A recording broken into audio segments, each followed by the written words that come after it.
Hey guys, Jeff Faulkenberry with Truman Lake Fishing Intel, and I'm from Endless Season Guide Service right here on Truman Lake. And what I'm going to show you real quick is how I clean a catfish. What we're seeing around the lake is people cleaning some fish.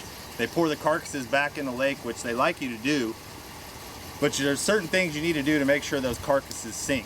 If you don't pop those bladders on those fish, those carcasses float. When the wind's blowing right back into the bank, they end up right on the boat ramp. Everybody walks on the dock, pours them in the lake. They all float back up to the top and blow right to the boat ramp if the wind's blowing that direction. When we got here this morning, my clients and I, it was a pretty nasty sight. Just a Monday morning. It's after the weekend. I was out Friday. There was jugs everywhere. I have nothing against jug fishing. But after the weekend, a lot of people were fishing, and they apparently cleaned fish and dumped them back in the lake, and there was carcasses all over the boat ramp. We nearly had to kick them out of the way to launch the boat without having to drive over them. They stunk, and it was disgusting. There'll be some pictures here in the comments on this. But what I'm going to do is I'm going to show you how to take the fillets and the belly off of these fish.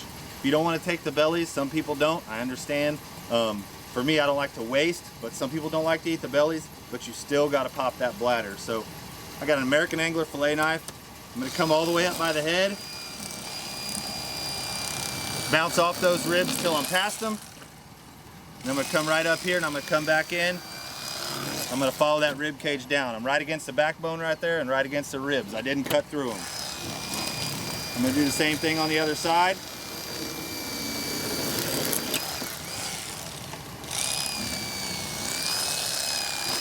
Again, I followed that backbone. I followed those ribs. There's no meat there lost, as thin as it gets. Then I'm going to come under the rib cage right here. I'm going to follow under this rib cage right here.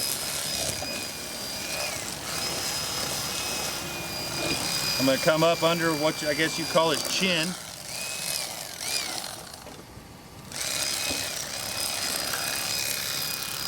And I'm going to go to the other side. This guy right here, you can see how it now has a hole in it.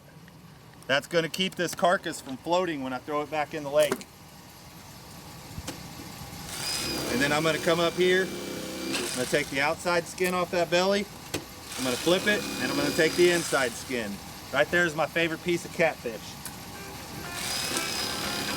My wife Natasha will fight you for that piece of catfish right there. Those bellies, in my opinion, are the filet mignon.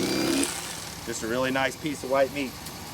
Then I'm going to take these fillets, and instead of trying to hold this and waste that meat, we're going to cut it into nuggets anyway. So I'm going to start in the center. I'm going to ride a little high. There's virtually no trim.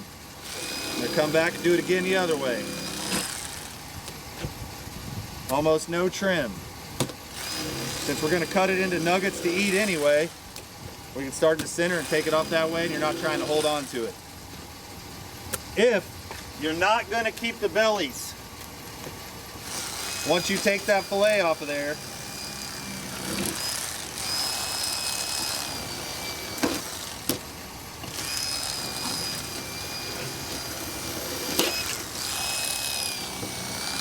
once you take the fillet, there's nothing left here. You don't want that belly. Just take that knife and run it in and cut it open. That's going to cut that bladder so those carcasses will sink.